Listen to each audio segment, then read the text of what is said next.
Laura sat on the couch the whole time watching us with this miserable expression. She didn't try to stop me or make dramatic pleas. She just watched. Chase asked if I wanted to grab lunch, and I said yes just to get out of the apartment. Over burgers, he told me he was proud of me for setting boundaries. That meant more than he probably knew. When we got back, Laura was in her room with the door closed. We finished packing most of my stuff and stacked the boxes against the wall.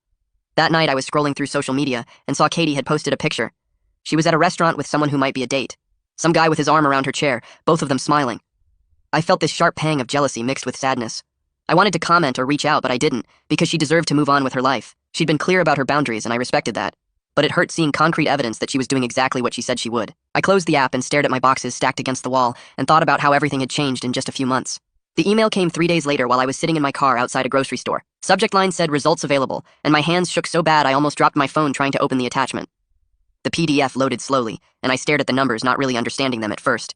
Then I saw it. Probability of paternity, 99. 9%.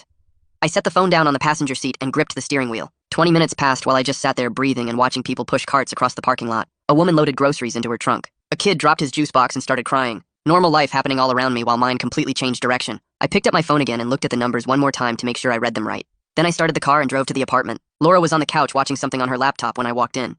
She looked up and her face went pale because she could probably tell from my expression. I handed her my phone without saying anything. She read the results and tears started running down her face, but she was also smiling a little. Relief mixed with fear, exactly like the outline said. She opened her mouth to say something, but I cut her off. We needed to figure out a co-parenting plan that works for both of us. Not a relationship, not trying to fix things, just how we handle raising a kid together while living separate lives. She nodded and wiped her face with her sleeve.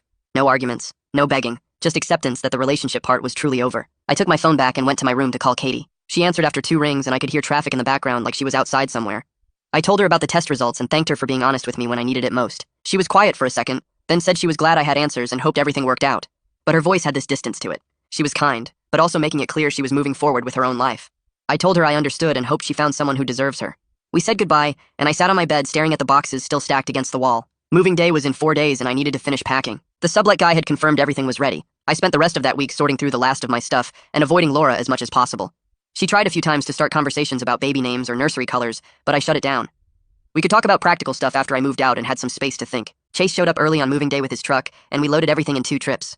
The sublet was across town in an older building with creaky floors, but the rent was reasonable. 1 bedroom, tiny kitchen, bathroom with tiles that didn't quite match. The guy had left basic furniture including a couch that sagged in the middle and a bed frame that squeaked when you sat on it, but it was mine. My own space where I could think without Laura's emotional presence constantly demanding attention.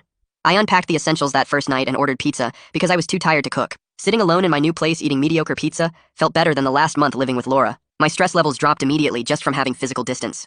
2 days later, Laura texted asking if we could meet to talk about practice.